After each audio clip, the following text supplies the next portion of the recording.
Morning, Ebony from Magnetic Business Development. Haven't done a video post for absolute ages. Just been quite busy and yeah, seeming to be just posting written content lately. So I thought I'd treat you to a quick video just about data, and something that we see quite often when we take on a new client for our new business prospecting. So we provide an outsourced sales function for companies, and what we see quite often is when they have a big database full of data, they literally are just churning the same. So when they're doing their new business phone calls, they're literally just ringing and ringing and ringing that data, or worse still, they're just emailing that data. So they're just sending email after email out into the ether, not really knowing whether they're landing and not following anything up.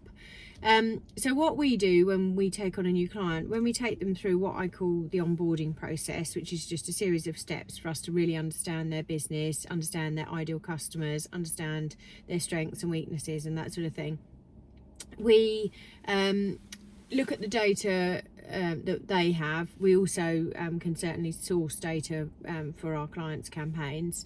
However, if they've got data themselves, what we'll do is we'll, rather than wanting to have thousands of records, we actually want to have hundreds of records, and we'd much rather have quality over quantity, so that every single phone call that we make is to a company and an individual that they should be and want to work with.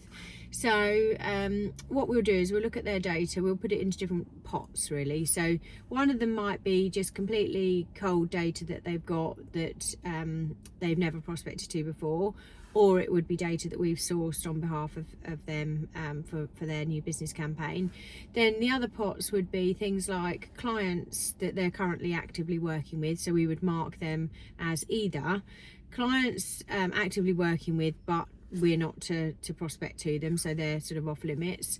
Then clients that they're actively working with that they do want us to leverage, so they might be working with one company on one site and they know that they've got a national coverage, and so they want to work at other sites and that sort of thing. So then we would have all of that information and then make contact with that company and look to strengthen the relationship and look to work with other sites around the country and forge, relationships with project managers and site managers and estates teams and that sort of thing.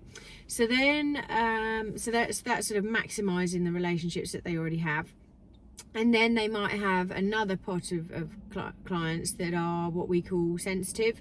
So they might be bad payers, or they might be people that they've really tried to get in with, or they've time wasters and things like that. So we might also have a set of data that's called sensitive as well. So yeah, so new business prospecting isn't just about going after loads of data with no thought behind it. There is a methodology that you follow that is it's not rocket science, but it's certainly strategic, and it's certainly about following each bit of the process carefully and diligently to make sure that every single time your BDM picks up the phone, you know that they're making a phone call to someone that should want to work with you, essentially, and should have a need for your product or service or solution, and that you would most definitely want to work with. Anyway, here's to a fantastic day. Cheers.